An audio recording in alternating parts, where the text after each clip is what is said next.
तमाम स्टूडेंट्स को आज एक मरतबा फिर आपके अपने चैनल एम एजुकेशनल हब पे खुशामदीद। आज हम क्लास फर्स्ट ईयर कॉमर्स के चैप्टर नंबर 7 को इंशाल्लाह डिस्कस करेंगे, जिसका नाम मैट्रिसेस एंड डिटर्मिनेंट्स है। इसमें सबसे पहले हम मैट्रिक्स को समझेंगे कि मैट्रिक्स कहते किसे हैं, इसमें क्या क्या चीज़ें समझने वाली होती हैं। फिर इसकी टाइप्स को डिस्कस करेंगे, फिर इसमें हम डिफरेंट ऑपरेशंस को सीखेंगे। उसके बाद फिर हम एडिशन और सब्ट्रैक्शन और मल्टीप्लिकेशन को करने के बाद फिर फर्दर इसमें इनवर्स, डिटर्मिनेंट और कोफैक्टर निकालना सीखेंगे। तो सबसे पहले स्टार्ट करते हैं कि मैट्रिक्स है क्या। मैट्रिक्स की डेफिनेशन अगर पढ़ें तो मैट्रिक्स की डेफिनेशन में लिखा हुआ है, a matrix is a rectangular array of numbers arranged in rows and columns. क्या मतलब इस बात का? अच्छा, एक और बात यहाँ पे ये समझ लें कि मैट्रिक्स को अगर एक से ज्यादा मैट्रिक्स की हम बात करेंगे तो वहां पे वर्ड यूज करेंगे मैट्रिसेस। तो मैट्रिक्स की प्लूरल फॉर्म जो है वो मैट्रिसेस है, और मैट्रिक्स को रिप्रेजेंट करते हैं हम बेसिकली या तो स्क्वायर ब्रैकेट में या फिर हम राउंड ब्रैकेट का भी इस्तेमाल करते हैं। तो हम जितने भी क्वेश्चन सॉल्व करेंगे उसमें हर जगह पे हम मैट्रिक्स को रिप्रेजेंट करने के लिए स्क्वायर ब्रैकेट का इस्तेमाल कर रहे होंगे।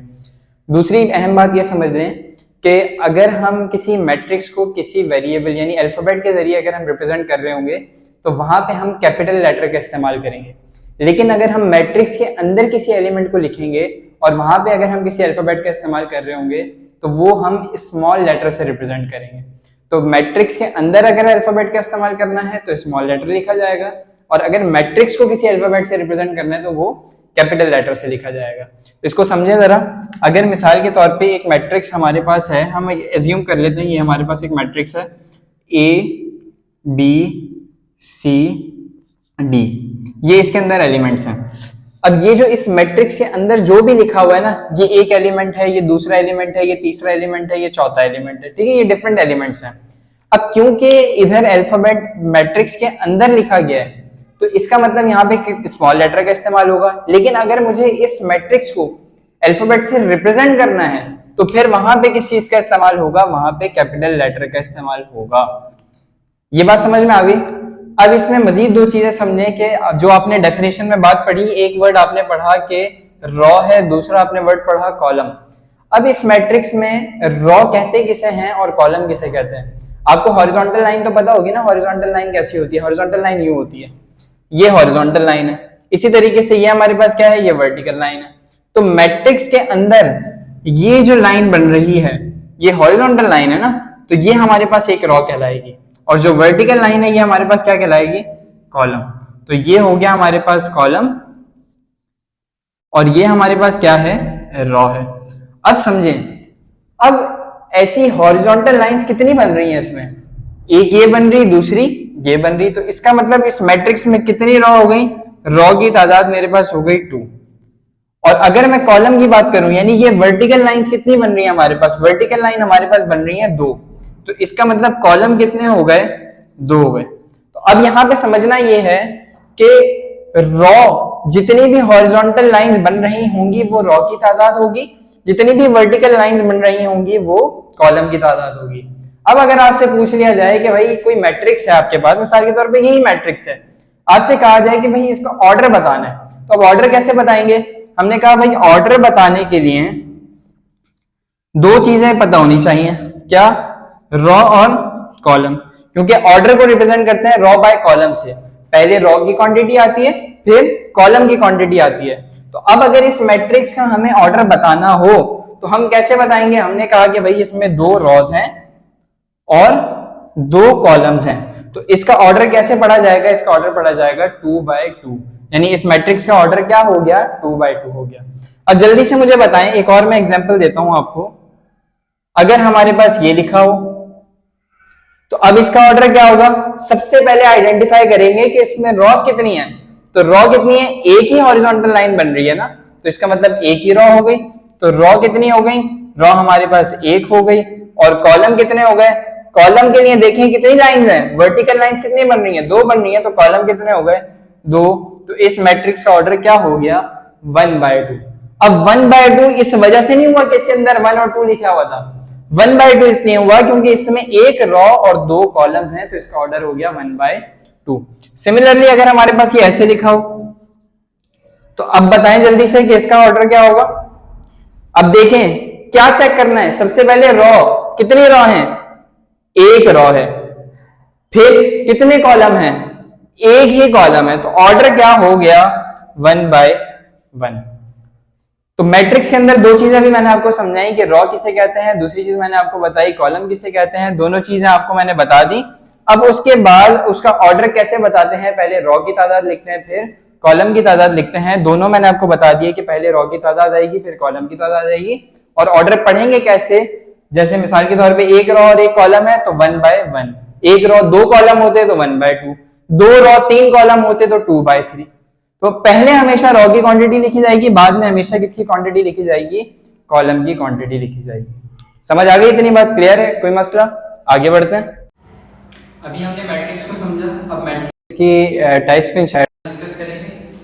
वैसे तो मैट्रिसेस की बहुत सारी टाइप्स हैं, लेकिन हम यहाँ पे कुछ ही डिस्कस करेंगे जो हमारे सिलेबस पे शामिल है। जैसे सबसे पहले हम डिस्कस करेंगे स्क्वायर मैट्रिक्स। सबसे पहली टाइप जो हम डिस्कस कर रहे हैं कौन सी है, स्क्वायर मैट्रिक्स। अच्छा, स्क्वायर मैट्रिक्स को हम कैसे डिफाइन करते हैं, स्क्वायर मैट्रिक्स को डिफाइन करते हैं कि ऐसा मैट्रिक्स जिसमें रॉ और कॉलम की तादाद सेम हो, यानी जितनी नंबर ऑफ रॉज हैं उतने ही नंबर ऑफ कॉलम्स हो, और जितने नंबर ऑफ कॉलम्स हैं उतनी ही नंबर ऑफ रॉज हैं अगर, तो ऐसी सूरत में वो मैट्रिक्स क्या कहलाएगा, वो मैट्रिक्स कहलाएगा स्क्वायर मैट्रिक्स। तो देखिए कैसा दिखता कैसे है, मिसाल के तौर पे हमने एक मैट्रिक्स सपोज कर लिया और इसमें हमने लिखा 2 3 4 6। अब यहाँ पे कुछ भी एलिमेंट्स हो सकते हैं, तो मैं समझाने के लिए सिर्फ आपको यहाँ पे लिख रहा हूँ। यहाँ पे कुछ भी हो सकता है, अल्फाबेट भी हो सकता है, नंबर भी हो सकता है, कोई भी चीज हो सकती है यहाँ पे। तो अब इस मैट्रिक्स को अगर हम देखें, अगर हम इसका ऑर्डर डिस्कस करें तो इसका ऑर्डर क्या हो जाएगा, 2/2। तो ऐसा मैट्रिक्स जिसका ऑर्डर 2/2 है, यानी जिसमें रॉ और कॉलम की तादाद सेम है, तो ऐसी सूरत में इस मैट्रिक्स को क्या कहते हैं, स्क्वायर मैट्रिक्स कहते हैं।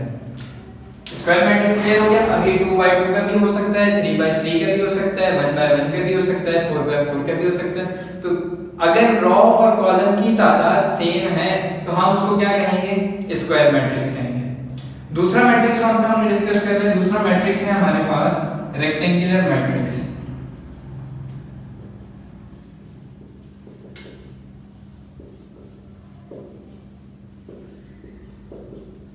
अब रेक्टेंगुलर मैट्रिक्स ऐसा होता है, अब जैसा कि आपको ये बात समझ में आ गई कि स्क्वायर मैट्रिक्स किसे कहते हैं, ऐसा मैट्रिक्स जिसमें रॉ और कॉलम की तादाद सेम हो। तो रेक्टेंगुलर कौन सा होगा, ऐसा मैट्रिक्स जिसमें रॉ और कॉलम की तादाद सेम ना हो, यानी अगर दो रॉज हैं तो 3 कॉलम हो या 1 कॉलम हो, अगर 3 रॉज हैं तो 4 कॉलम्स हो सकते हैं, 2 कॉलम्स हो सकते हैं, 1 कॉलम हो सकता है। तो रॉ और कॉलम की तादाद अगर डिफरेंट है तो ऐसी सूरत में वो रेक्टेंगुलर मैट्रिक्स कहलाएगा। अब ये दिखेगा कैसे, अब इसको हम ऐसे देख सकते हैं 1 2 3 4 5 6। तो अब बताएं कि इसका ऑर्डर क्या है, इसमें कितनी रॉज हैं, 2 रॉज हैं, कितने कॉलम्स हैं, 3 कॉलम्स हैं। तो अब क्योंकि रॉ और कॉलम की तादाद डिफरेंट है तो ऐसी सूरत में ये क्या कहलाएगा, ये कहलाएगा रेक्टेंगुलर मैट्रिक्स।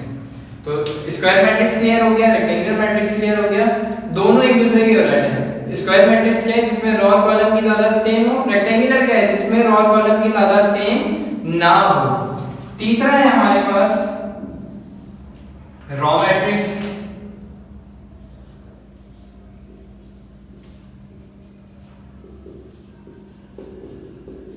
अगर आपको रॉ मैट्रिक्स समझ में आ गया तो अल्टीमेटली कॉलम मैट्रिक्स भी समझ में आ जाएगा। तो रॉ मैट्रिक्स क्या है, ऐसा मैट्रिक्स जिसकी सिर्फ और सिर्फ एक रॉ हो, ऐसा मैट्रिक्स जिसमें कितनी रॉज हो, सिर्फ एक रॉ हो। अगर किसी मैट्रिक्स में सिर्फ एक रॉ है, कॉलम जितने भी हो उससे हमें कोई गर्ज नहीं है, अगर सिर्फ एक रॉ है तो वो मैट्रिक्स क्या कहलाएगा, रॉ मैट्रिक्स कहलाएगा।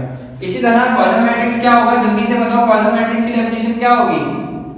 अभी हम लिख लेते हैं, बताता हूं मैं, आप इतनी देर में कमेंट में बताओ कि कॉलम मैट्रिक्स कैसा होगा, उसकी डेफिनेशन कैसे करोगे।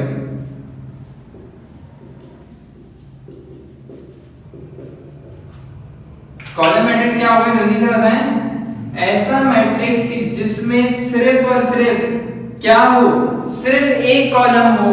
क्या रॉज भी एक हो, नहीं, रॉ कितनी भी हो सकती है उससे कोई मसला नहीं है। अगर सिर्फ एक कॉलम है तो ऐसा मैट्रिक्स क्या कहलाएगा, कॉलम मैट्रिक्स कहलाएगा। क्लियर हो गई बात। आगे है हमारे पास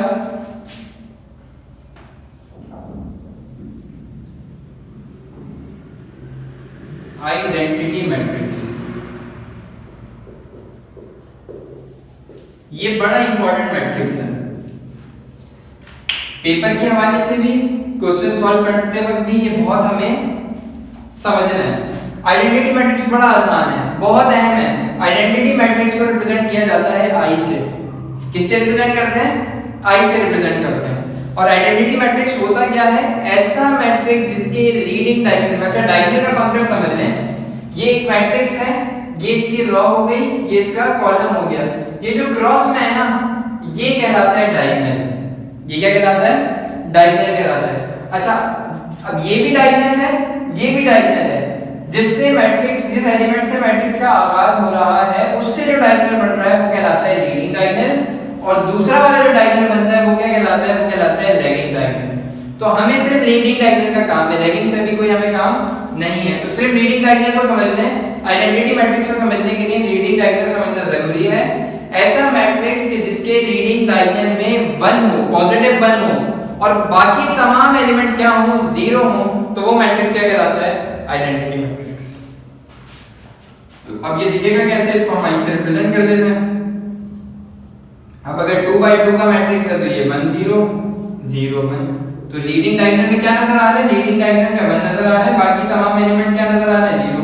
अब अगर इसी तरीके से ये 3 by 3 होता तो हमारे पास ये, इसको 3 by 3 का ही बना लेते हैं। हमने कहा लीडिंग डायगोनल में 1 हो तो यहाँ पे हमें 1 नजर आ जाएगा, बाकी तमाम एलिमेंट्स जो हैं वो 0 नजर आएंगे। समझ आ गई बात? तो लीडिंग डायगोनल में 1 है, लीडिंग डायगोनल के अलावा जितने भी एलिमेंट्स जहां नजर आ रहे हैं वो तमाम के तमाम क्या होंगे?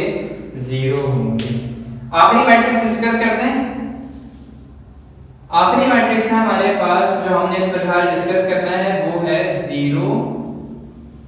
इसको नल मैट्रिक्स भी कहा जाता है।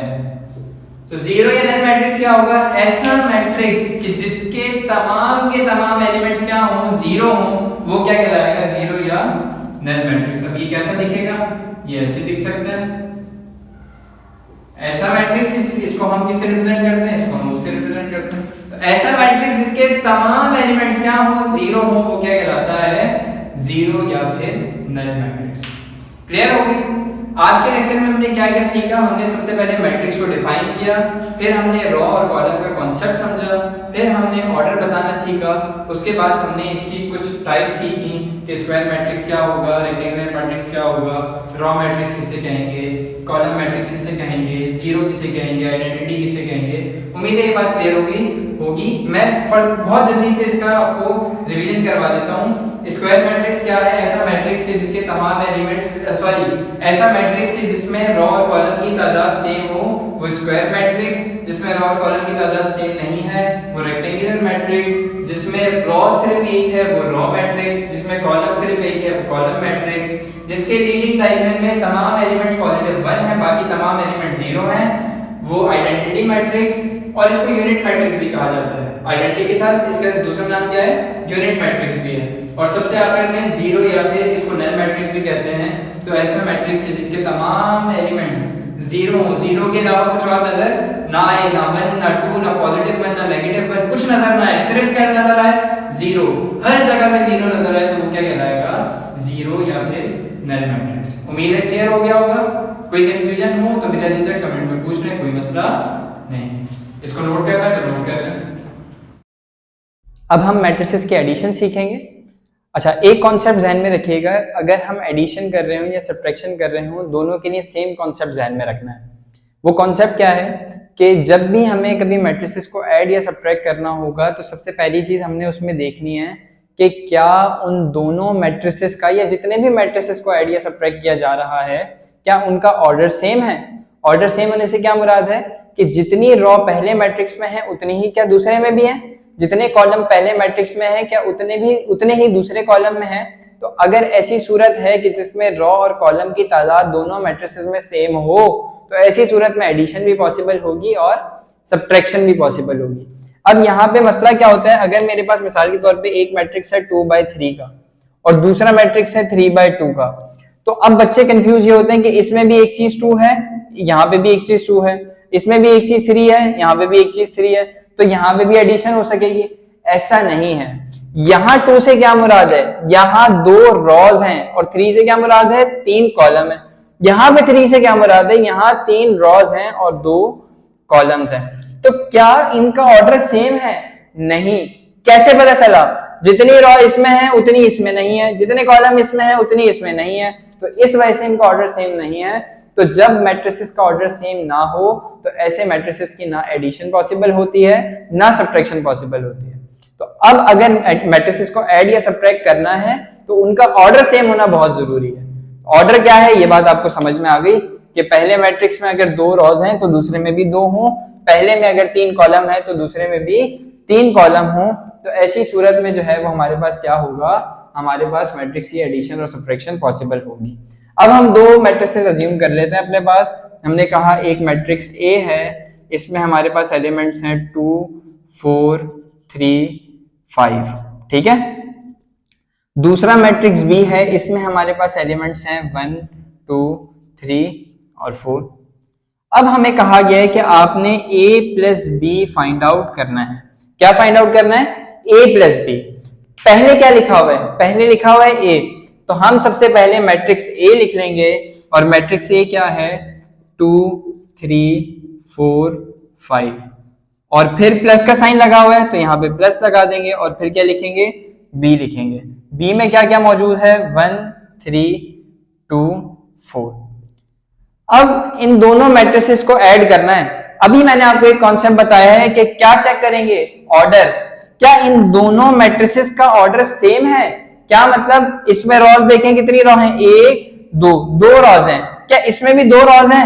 1 2, बिल्कुल 2 रॉज हैं। अब क्या चेक करें? जल्दी से बताएं, क्या चेक करेंगे? कॉलम चेक करेंगे। तो इसमें कितने कॉलम है? 1 2। इसमें कितने कॉलम है? 1 2। क्योंकि इसका ऑर्डर और इसका ऑर्डर सेम है, इसका ऑर्डर है 2/2, इसका भी ऑर्डर क्या है? 2/2। तो क्योंकि दोनों का ऑर्डर सेम है तो एडिशन पॉसिबल हो जाएगी। दूसरी बात यहाँ पे क्या है कि अब हमें ये तो पता चल गया कि एडिशन पॉसिबल है, करें कैसे? करना बड़ा आसान है। फर्स्ट एलिमेंट फर्स्ट के साथ ऐड होगा, सेकंड सेकंड के साथ, थर्ड थर्ड के साथ, फोर्थ फोर्थ के साथ। तो अब क्या करें? हमने कहा कि भाई ये 2 जो है ना वो ऐड हो जाएगा 1 के साथ, 4 ऐड हो जाएगा 2 के साथ, 3 ऐड हो जाएगा 3 के साथ और 5 ऐड हो जाएगा 4 के साथ।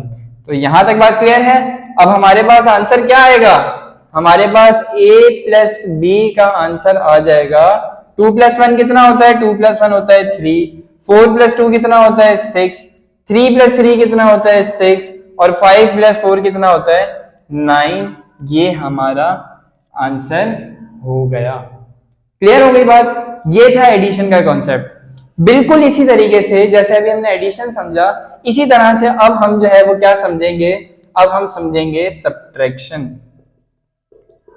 तो जैसे हमने एडिशन की बिल्कुल उसी तरीके से क्या करेंगे? उसी तरीके से हम सब्ट्रैक्शन भी कर लेंगे।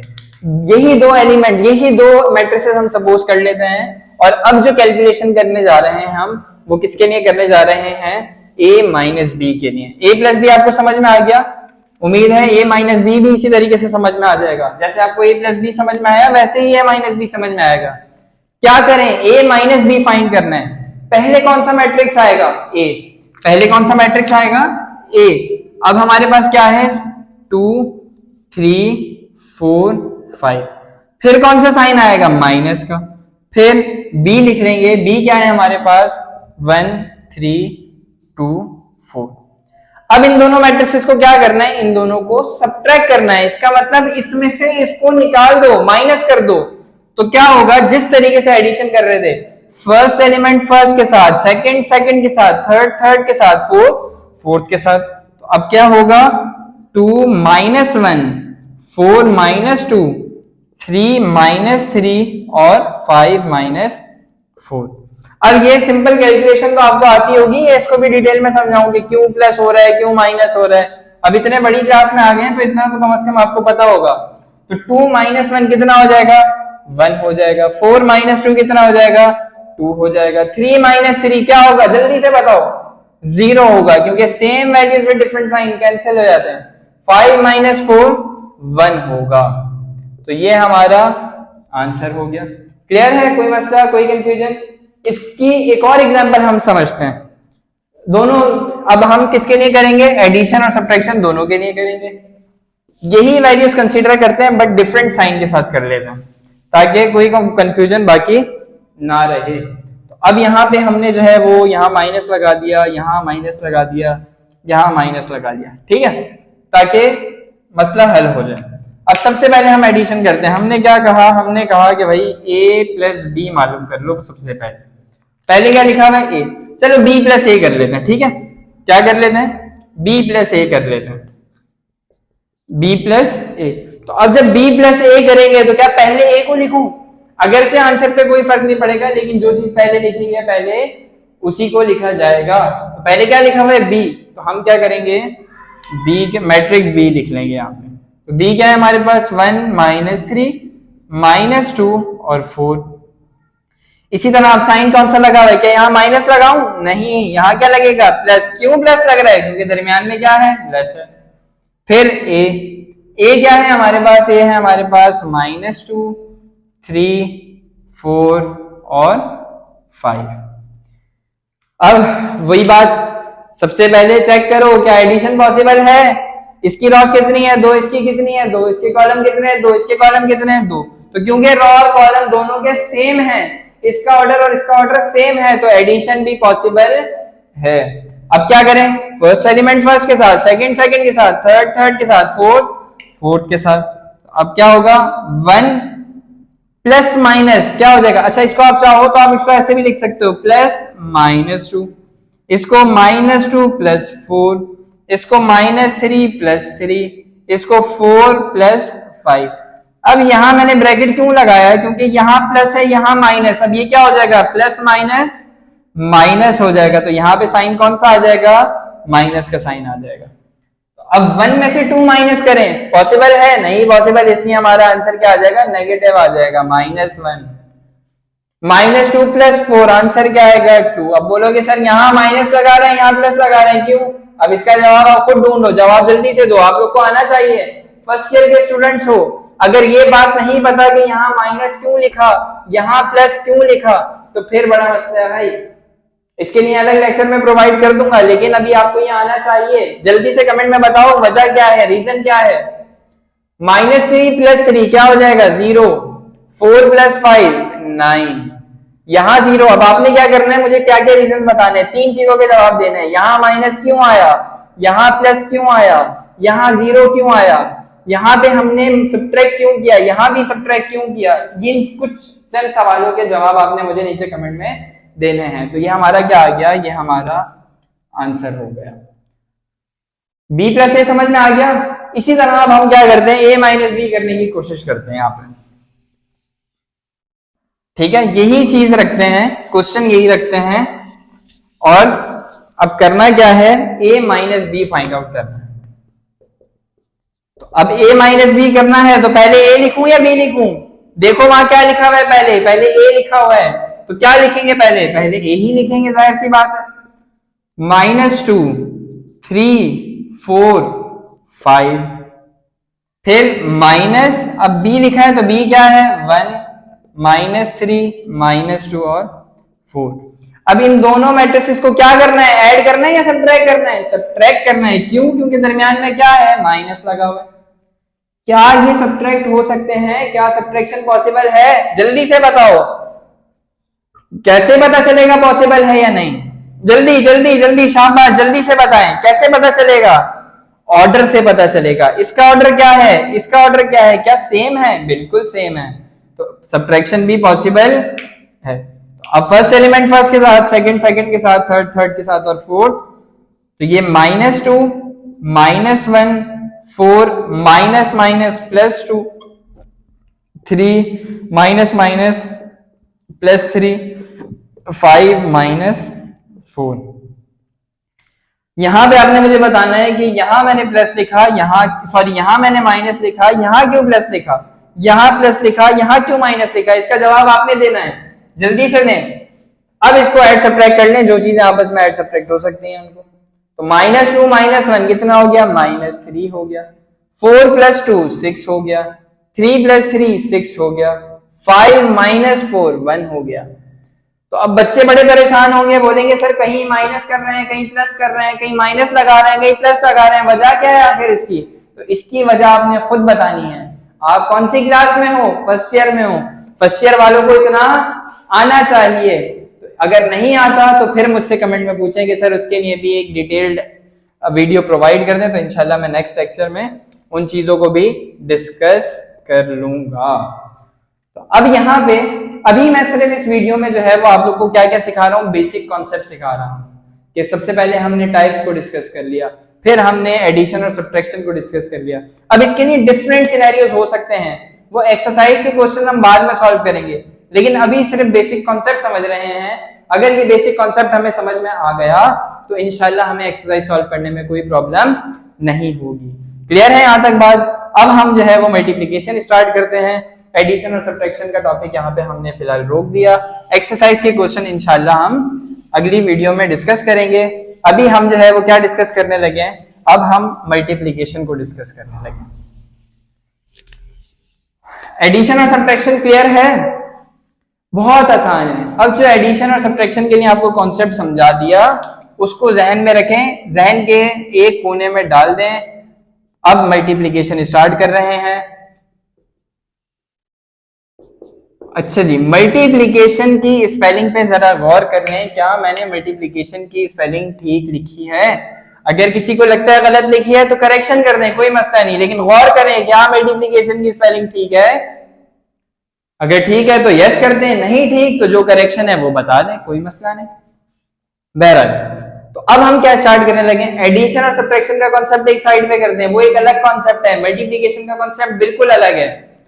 सबसे पहली चीज, अगर हमें दो मैट्रिसेस को मल्टीप्लाई करना है तो सबसे पहले क्या चेक करेंगे, क्या मल्टीप्लिकेशन पॉसिबल है। कैसे पता चलेगा, अब उसके लिए जहन में रखिएगा, आपको मैंने रॉ और कॉलम का कॉन्सेप्ट समझाया है। रॉ किसे कहते हैं, कॉलम किसे कहते हैं।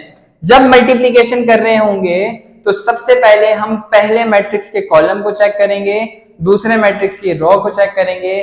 क्या मतलब इस बात का, अगर पहले मैट्रिक्स के कॉलम की तादाद, पहले मैट्रिक्स के कॉलम की क्वांटिटी, यानी मिसाल के तौर पे अगर पहले मैट्रिक्स में 2 कॉलम्स हैं तो दूसरे मैट्रिक्स में क्या चेक करेंगे, रॉ चेक करेंगे। अगर दूसरे मैट्रिक्स में भी 2 रॉज हैं तो मल्टीप्लिकेशन पॉसिबल होगी। अगर पहले मैट्रिक्स के कॉलम और दूसरे मैट्रिक्स की रॉ की क्वांटिटी सेम नहीं है तो मल्टीप्लिकेशन भी पॉसिबल नहीं। मल्टीप्लिकेशन कब पॉसिबल होगी, जब पहले के कॉलम दूसरे की रॉ के बराबर होंगे, अदरवाइज मल्टीप्लिकेशन पॉसिबल नहीं होगी। अब 2 मैट्रिसेस सपोज कर लेते हैं। हमने कहा कि भाई हमारे पास मैट्रिक्स ए है 2 1 3 0, ठीक है, ये एक हमारे पास मैट्रिक्स है। मैट्रिक्स बी है हमारे पास 1 2। अब हमें क्या करना है, अब हमें a multiply by b find out करना है। क्या फाइंड आउट करना है, a मल्टीप्लाई बाय b। अब करना क्या है, a मल्टीप्लाई बाय b। पहले क्या लिखा हुआ है, a, तो पहले हम लिख लेंगे मैट्रिक्स a को, तो 2 3 1 0। फिर क्या लिखा हुआ है b, अब बाद में क्या आएगा, मैट्रिक्स b के एलिमेंट्स आ जाएंगे 1 और 2। सबसे पहली चीज क्या चेक करेंगे, क्या यहां मल्टीप्लिकेशन पॉसिबल है या नहीं, बताएं। अभी मैंने कॉन्सेप्ट समझाया है, पहले मैट्रिक्स की क्या देखेंगे, पहले मैट्रिक्स के कॉलम देखेंगे। अच्छा, बच्चे बड़े कंफ्यूज होते हैं कि सर कैसे पता चलेगा, ये याद कैसे रखें, कॉलम और रॉ में ही कंफ्यूज रहते हैं। तो भाई इसके 2 तरीके कार हैं। इसका ऑर्डर लिख लो, इसका ऑर्डर क्या है 2 बाय 2, इसका ऑर्डर क्या है 1 बाय, सॉरी इसका ऑर्डर क्या है 2 बाय 1। तो अब ये जो करीब वाले नंबर्स हैं ना, अगर ये सेम है तो मल्टीप्लिकेशन पॉसिबल है। अगर ये सेम नहीं है, मिसाल के तौर पे यहाँ 2 लिखा हुआ है, यहाँ 3 लिखा हुआ है, यहाँ 2 लिखा हुआ है, यहाँ 1 लिखा हुआ है, तो मल्टीप्लिकेशन पॉसिबल नहीं है। एक तरीका तो इसको याद रखने का ये है। दूसरा तरीका, मल्टीप्लिकेशन की स्पेलिंग इटसेल्फ बताएगी कि पहले मैट्रिक्स में क्या चेक करेंगे। अच्छा मुझे बताएं, कॉलम की स्पेलिंग कहां से स्टार्ट होती है, सी से स्टार्ट होती है। रॉ की स्पेलिंग कहां से स्टार्ट होती है, आर से स्टार्ट होती है। इस मल्टीप्लिकेशन में सी और आर में से क्या नजर आ रहा है, ये देखें क्या नजर आ रहा है, सी नजर आ रहा है। क्या कहीं आर नजर आ रहा है, नहीं आ रहा। तो जब यहां सी नजर आ रहा है तो मल्टीप्लिकेशन की स्पेलिंग इटसेल्फ बताएगी कि भाई आपने मल्टीप्लिकेशन करते वक्त पहले के कॉलम को चेक करना है। अगर पहले के कॉलम चेक कर लिए तो बचा क्या, रॉ, वो किसकी चेक करोगे, दूसरे की। तो पहले के कॉलम की तादाद अगर दूसरे की रो की तादाद के बराबर है तो मल्टीप्लिकेशन पॉसिबल है। एक कॉन्सेप्ट ये बता दिया, एक कॉन्सेप्ट ये बता दिया, जो भी आपको आसान लगे उस कॉन्सेप्ट को ध्यान में रख लें, कोई मसला भी नहीं होगा। पहली चीज ध्यान में रख ली, मल्टीप्लिकेशन पॉसिबल है या नहीं। इसके आगे एक और कॉन्सेप्ट समझना है। अब एक कॉन्सेप्ट साइड पे कर दें, मल्टीप्लिकेशन होगी कैसे। अभी तो ये समझ लिया होगी या नहीं होगी, ये पता चल गया। अब यहां पता चल गया होगी, अब क्या बताना है, कैसे मल्टीप्लाई करें। तो कैसे मल्टीप्लाई करेंगे, पहले की रो दूसरे के कॉलम से मल्टीप्लाई होगी। तो अब पहले की रो का पहला एलिमेंट पहले के साथ, दूसरा दूसरे के साथ, तो 2 मल्टीप्लाई होगा किसके साथ, 1 के साथ, प्लस साइन आएगा, 1 मल्टीप्लाई होगा 2 के साथ। फिर दूसरी रो पहले कॉलम के साथ मल्टीप्लाई होगी, यानी पहली रो को हमने जितने भी आगे कॉलम्स है ना सबसे करना है। अब यहाँ तो एक ही कॉलम था तो एक कॉलम से हो गई। अब हम दूसरी रो पर आ गए, दूसरी रो को भी इसी कॉलम से करेंगे, तो ये हमारे पास 3 मल्टीप्लाई हो जाएगा 1 के साथ, प्लस 0 मल्टीप्लाई हो जाएगा 2 के साथ। इतनी बात क्लियर है, कोई मसला, कोई कंफ्यूजन होनी नहीं चाहिए। अब आगे मल्टीप्लिकेशन करवा देते हैं, जहां मल्टीप्लिकेशन हो रही है वहां मल्टीप्लिकेशन करवा देते हैं। तो हमारे पास ये हो गया 2 1 जा 2, प्लस 1 2 जा 2, 3 1 जा 3, प्लस 0 2 जा 0। अब 2 नहीं लिख देना भाई, खुदारा 2 नहीं लिखना, 0 किसी भी चीज के साथ मल्टीप्लाई हो क्या हो जाता है, 0 हो जाता है। 0 जब भी किसी के साथ मल्टीप्लाई होगा, कोई भी नंबर हो, कोई भी डिजिट हो, कोई भी चीज हो, चाहे नंबर हो चाहे अल्फाबेट हो, कुछ भी हो, 0 हमेशा किसी के साथ भी जब भी मल्टीप्लाई होगा वो उसको भी 0 कर देगा।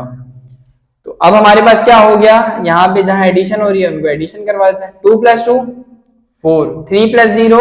अब यहाँ 0 नहीं कर देना, 0 सिर्फ मल्टीप्लिकेशन में होता है, एडिशन और सब्ट्रैक्शन में 0 नहीं होता। एडिशन और सब्ट्रैक्शन में क्या होता है, जिस चीज के साथ भी 0 ऐड या सब्ट्रैक्ट होता है वही चीज आ जाती है।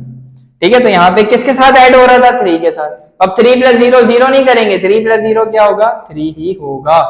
ये हमारा आंसर हो गया। अब ये कैसे चेक करें कि हमारे आंसर में जो ऑर्डर आया है मैट्रिक्स का क्या वो सही है या नहीं। तो हमने क्या करना था, हमने करना था पहले मैट्रिक्स को दूसरे मैट्रिक्स के साथ मल्टीप्लाई। पहले मैट्रिक्स का ऑर्डर क्या था, 2/2। दूसरे मैट्रिक्स का ऑर्डर क्या था, 2/1। तो ये जो करीब वाले एलिमेंट्स है ना इनको कैंसिल कर दो, जो बचा बस वही आंसर का ऑर्डर होना चाहिए। तो 2/1, तो क्या आंसर में जो मैट्रिक्स आया है क्या उसका ऑर्डर 2/1 है, बिल्कुल 2/1 है। 2 रोज हैं, एक कॉलम है, तो ये हमें बता रहा है कि आपका काम बिल्कुल ठीक हुआ है। आंसर में जिस मैट्रिक्स, आंसर में जो ऑर्डर होना चाहिए था मैट्रिक्स का वही ऑर्डर आया है। क्लियर हो गई इतनी बात। मल्टीप्लिकेशन बहुत इंपॉर्टेंट है, बच्चे बहुत इसमें मसला कर देते हैं, गड़बड़ कर देते हैं, बच्चों को बहुत कंफ्यूजन होती है इसमें। बहुत आसान, बहुत सिंपल करके समझाया है, तो उम्मीद है कि समझ में आ गया होगा। अभी एक मैट्रिक्स हमने बहुत आसान सा लिया था, अब इसको थोड़ा सा मुश्किल बनाते हैं, ज्यादा नहीं बनाएंगे, बहुत आसान सा है, थोड़ा सा इसको हम चेंज करते हैं और यहाँ पे अब हम लिख लेते हैं -1 और इधर भी हम लिख लेते हैं क्या, 1 लिख लेते हैं।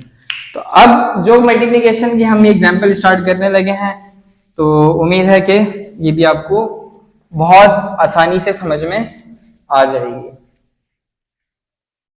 अच्छा, अब पहले हमने क्या किया था, a मल्टीप्लाई बाय b। अब हम क्या करेंगे, b मल्टीप्लाई बाय a कर लेते हैं।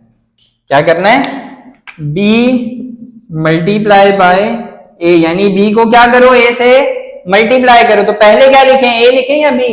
अब अगर पहले a लिख दिया, मैट्रिक्स a लिख दिया, तो सवाल ही गलत। बेशक आपको पूरा सवाल आता है, लेकिन ये सीक्वेंस का ख्याल नहीं रखा, इधर a लिख दिया, इसकी जगह b लिख दिया, पूरा सवाल गलत हो जाएगा। a multiply by b is not equal to b multiply by a in matrices. जब भी मैट्रिक्स मल्टीप्लिकेशन करेंगे, वैसे तो आप 2 मल्टीप्लाई बाय 3 करो या 3 मल्टीप्लाई बाय 2 करो तो आंसर सेम आता है ना, 2 3 = 6, 3 2 = 6। लेकिन मैट्रिसेस में ऐसा नहीं है। मैट्रिक्स मल्टीप्लिकेशन में a multiply by b is not equal to b multiply by a। नहीं यकीन आता मेरी बात का, करके देख लो, आंसर डिफरेंट हो जाएगा। जब आंसर डिफरेंट हो जाएगा तो फिर अगर पेपर में ये काम कर दिया कि ए की जगह बी और बी की जगह ए लिख दिया तो फिर नंबर भी चेंज हो जाएंगे। अब पहले मैट्रिक्स से बी लिखना है। मैट्रिक्स बी में एलिमेंट्स क्या है, 1 2 -1 1 मल्टीप्लाई बाय ए। ए क्या है, ए में एलिमेंट्स क्या है, 2 3 1 0। अब इन दोनों को क्या करना है, मल्टीप्लाई करना है। मल्टीप्लिकेशन पॉसिबल है या नहीं, इसमें कितने कॉलम है, 2 कॉलम है, इसमें कितनी रॉ है, 2 रॉ है, तो मल्टीप्लिकेशन पॉसिबल है। अब इसमें जितनी भी रॉ हो, इसमें जितने भी कॉलम हो, उससे कोई मसला नहीं है। मसला किससे है, इसके कॉलम और इसकी रॉ की तादाद से। इसके कॉलम और इसकी रॉ सेम होनी चाहिए, बाकी दुनिया कहीं भी चली जाए उससे कोई मसला नहीं है।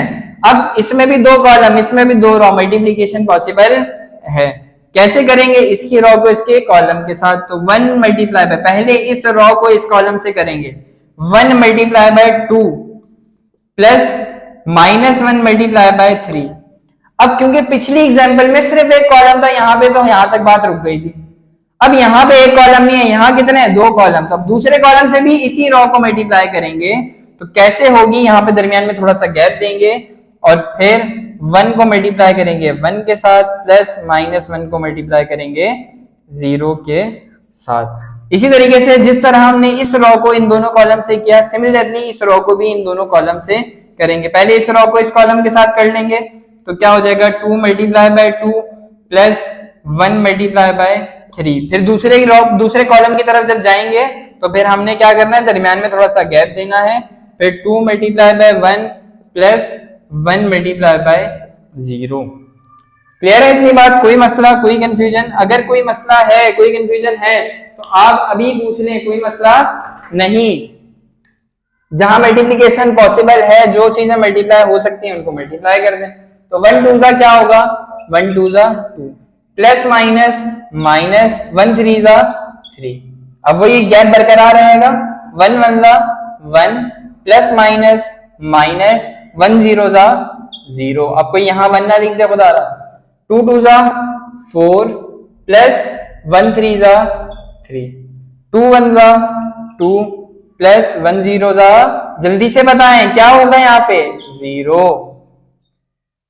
अब 2 - 3 -1 1 - 0 1 4 + 3 7 2 + 0 2। तो ये हमारा आंसर हो गया। अब आंसर का ऑर्डर कैसे चेक करेंगे, जल्दी से कमेंट में बताना है कि भाई ये सही है या नहीं, इसका ऑर्डर यही होना चाहिए था। ऑर्डर क्या है ये भी बताएं, यही होना चाहिए या नहीं होना चाहिए ये भी बताएं। क्लियर है, मैट्रिक्स मल्टीप्लिकेशन का कॉन्सेप्ट क्लियर है? कोई कंफ्यूजन है, कोई प्रॉब्लम है तो अभी पूछ लें, पेपर में कोई बताने वाला नहीं होगा। जो सीखना है पेपर से पहले सीख लें, कोई मसला नहीं। समझ में आ गई बात, क्लियर है? तो मल्टीप्लिकेशन का कॉन्सेप्ट क्या है कि सबसे पहले हम क्या देखेंगे, मैट्रिक्स मल्टीप्लिकेशन पॉसिबल है या नहीं। कैसे पता चलेगा, कॉलम और रॉ से पता चलेगा। पहले के कॉलम दूसरे के रॉ के बराबर है तो मल्टीप्लिकेशन पॉसिबल है। मल्टीप्लिकेशन करवाएंगे कैसे, पहले की रॉ को दूसरे के कॉलम से मल्टीप्लाई करेंगे, बस ये सिंपल सा कॉन्सेप्ट है मल्टीप्लिकेशन का। ये समझ में आ गया तो ये चैप्टर आपके लिए बहुत आसान हो जाएगा। बच्चे फंसते कहाँ हैं, मैट्रिक्स मल्टीप्लिकेशन में फंसते हैं, इसके अलावा बाकी सारी चीजें उनको आ जाती हैं। गड़बड़ कहाँ करते हैं, मैट्रिक्स मल्टीप्लिकेशन में करते हैं। क्लियर?